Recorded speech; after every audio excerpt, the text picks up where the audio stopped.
Magandang araw, kabayan! Ano nga ba ang dahilan ng mga giyera sa buong mundo? Ating balikan ang mga nagdaang giyera sa buong mundo.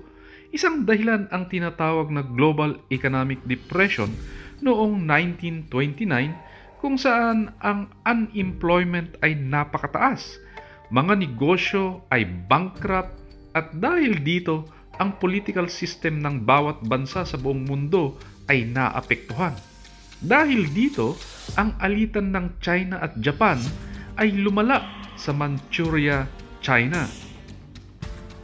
1931, inatake ng Japan para makuha ang mga raw materials nito ang China para mapatakbo ng Japan ang kanilang industriya.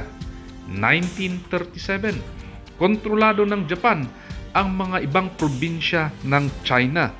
1939, ang Soviet Union sumali sa giyera at natalo nito ang Japan sa Manchuria, China. 1939 din sa Europa nang inumpisang umatake ang Germany sa Poland sa pamumuno ni Adolf Hitler. Ito ang umpisa ng World War II sa Europa at Asia.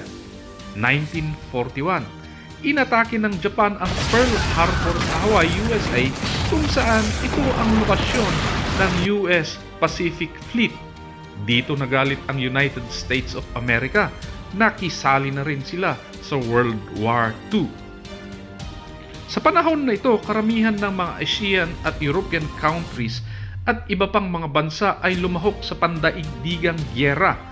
Ang ekonomiya at stock exchange o negosyo ng Amerika ay apektado, lalong-lalo na ang kanilang oil supply.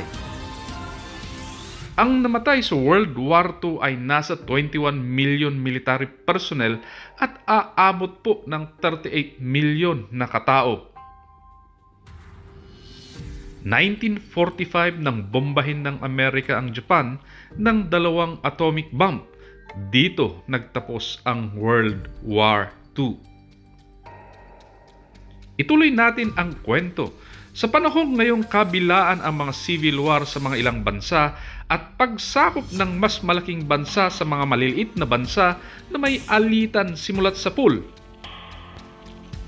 Sabi nga sa Biblia, nation will rise against nation and kingdom against kingdom. There will be famines and earthquakes in various places. Anong meron dito?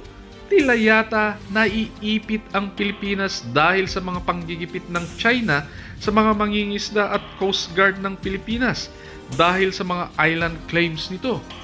Well, teka muna kabayan, lumihis tayo ng usapan saglit lang. Ang China at India sa kabilang dako ay may alitan din sa mga border nito. Ano kaya ang papel ng Pilipinas at Administrasyong Marcos Jr. sa mga nag-uumpugang malalaking bansa at may advanced military capability gaya ng China, USA at Japan?